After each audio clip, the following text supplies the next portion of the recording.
नमस्ते। अब भने हामी वृश्चिक राशि 2023 साल वृश्चिक राशिको लागि कस्तो हुनेछ भन्ने कुरा गरौँ है त। वृश्चिक राशि हुनेहरूको लागि यो वर्ष उत्तम र फलदायी साथै शुभ नै देखिएको छ। बृहस्पतिको गोचरले वर्षको प्रारम्भमा आँटेका कार्यहरू सामान्य बाधा अर्जन एवं केही सुस्तता आए तापनि राशि परिवर्तन पश्चात रोकिएका कार्यहरू बिस्तारै सहज हुँदै जानेछन्। कार्य व्यस्तता बढ्दै जाने हुँदा शारीरिक परिश्रम तथा तुलनात्मक रूपमा बढी नै गर्नुपर्ने देखिन्छ।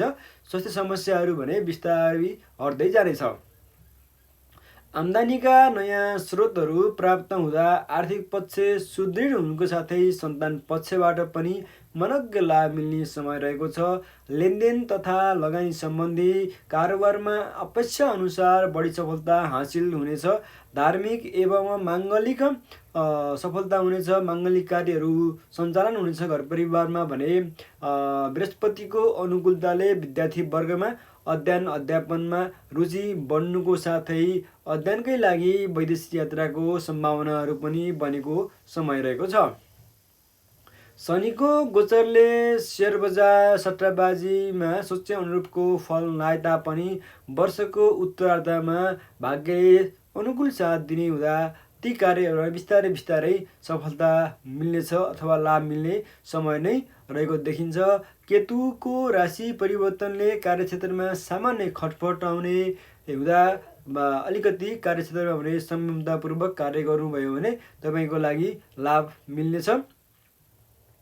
अलिकति कार्यक्षेत्रमा केतुले वाद विवादको सिर्जना अथवा बिना झन्झट झमेलाहरू आइपर्ने खालको समय रहेको हुँदा यो कुराहरूमा भने विशेष गरी ख्याल गर्नुपर्ने समय नै रहेको देखिन्छ। पितासँग वैचारिक मतभेद रहने देखिन्छ। तथापि परामर्शदाताहरूका लागि भने केतुको गोचरले अप्रत्याशित रूपमा सफलता दिलाउने शुभ योग पनि बनेको छ। साथै राहुको प्रभावले गृहस्थ अथवा वातावरणमा तनाव हुने झैझगडा हुने खालको अवस्थाहरू छ। मातृ स्वास्थ्यमा समस्या हुन सक्नेछ। घर तथा जग्गा जमिनसँग सम्बन्धित रोकिएका कामहरू पूर्ण रूपमा सुचारू हुने र तपाईँलाई आर्थिक रूपमा नै सहजता सफलता मिलाउने समय नै रहेको देखिन्छ। तर राहु केतुको दुष्प्रभाव र शनिको प्रभावबाट बच्नको निमित्त कुलदेवताहरूलाई इष्ट देवताहरूलाई पूजा आराधना गर्ने, दुर्गा सप्तशती पाठ गर्ने होइन, बटुकोहरू अथवा बटुक अथवा भैरव दर्शन गर्नाले पनि सुख शान्ति मिल्ने र तपाईँहरूको ग्रहहरू पनि बिस्तारै शान्त हुँदै जानेछन् र गरेका कामहरूमा भने शुभ फल मिल्ने समय नै देखिएको छ। यी ग्रहहरूलाई दोष काट्ने र जब गर्नुभयो भने तपाईँका समयहरू शुभ नै रहनेछन्। आर्थिक रूपको हिसाबले हेर्ने हो भने साउन भदौ असोज र मङ्सिर महिना शुभ रहेको छ। अनि वैशाख असार र कार्तिक महिना अलिकति प्रतिकूल रहेको छ भने अन्य महिनाहरू भने सामान्य नै फलदायी नै रहेको देखिन्छ।